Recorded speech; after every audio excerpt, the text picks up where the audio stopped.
Forza Horizon 5 is a weird game to talk about, because depending on the person you ask, it's either the best Horizon ever made or the most disappointing one.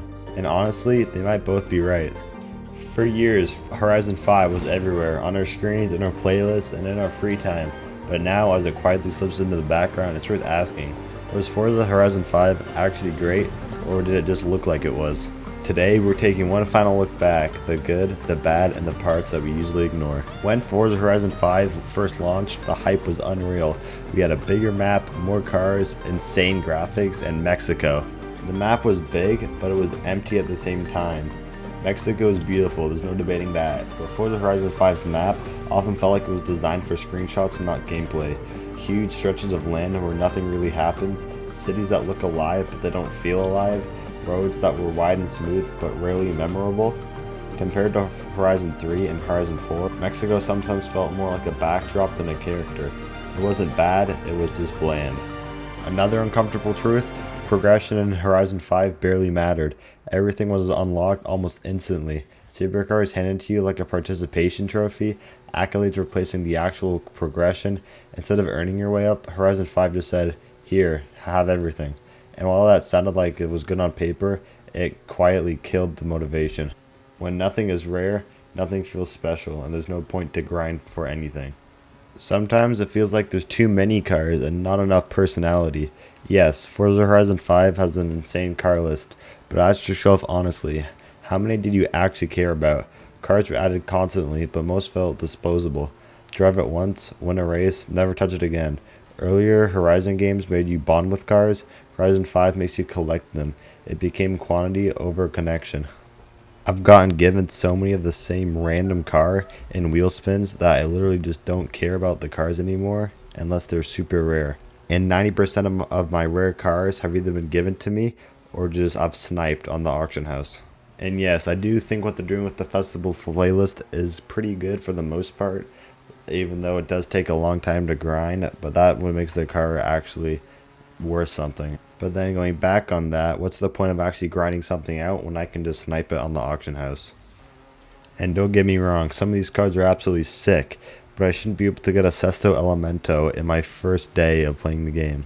Now let's talk about online, because this is where Horizon 5 quietly did more right than it gets credit for. Yes, it had issues, but when it worked really well. Horizon Open made jumping into races effortlessly.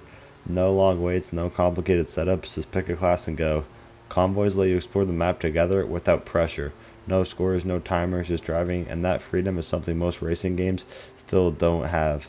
Horizon 5's online wasn't about ranked perfection, it wasn't about shared moments. Random drag races on the highway, spontaneous drift trains through the city, entire lobbies stopping just to cruise. And even when the system stumbled, the experience still landed because Horizon Online was never about competition. It was about presence, being in the same world at the same time, doing your own thing together. And honestly, that's something Horizon 5 nailed better than any racing game ever made. Still, there's something powerful about loading in alone, driving the roads that you've driven 100 times, passing landmarks that once felt new, hearing the music you associated with a completely different time in your life, because games aren't just software, they're time capsules. And I really do hope that Forza 5 is remembered as a good game, because it was. There was a couple issues with devs and stuff, which wasn't that good, but other than that, for the average player, it was a really good game. The physics in the game were arcade enough that anybody could play it, but also simulation-y enough, that's not a word, enough that anybody could hop in and genuinely just have a good experience. You could hit corners super fast, sometimes a little bit unrealistically, what's fun in the game. And then you and your buddies would be running a train going 200 miles an hour off of a danger sign. And that was just it. It was just fun to just do stuff like that. And now looking back at it all, it wasn't necessarily Forza 5 that was so good, even though it was. It was the community, the drift groups, crew sessions, creative builds, photo mode artists pushing the game farther than it was actually designed to go. The system didn't make Forza Horizon 5 special. The people did. And honestly, this game was pretty easy. That could be a good and a bad thing. The game doesn't need the player. It runs perfectly without you struggling. It just gives you the wins. There's no tension, and it just... Paper Fernando. No, but seriously, I'm pretty sure I got the required amount of accolades to beat the game within my first week. And yeah, I was playing it a lot. but I shouldn't really be beating a game in the first week of playing it. Now with Forza Horizon 6 on the horizon, I really hope there's a little bit more resistance, not frustration, not too much of a grind, but meaningful difficulty. Progression should feel like it's earned again. Cars should feel like a milestone, not just menu items. Winning should require learning the roads, tuning cars, and understanding the maps. Forza Horizon 6 needs to make things memorable. I think Forza Horizon 6 is going to be really good. It looks cool. They've taken in consideration a lot of the things that the community has been saying. They should really be building on the event labs, community created content, casual online, just like chaos, shared progression with friends, but it needs direction. Not everything needs to be a playlist, and not everything needs to be a weekly reset.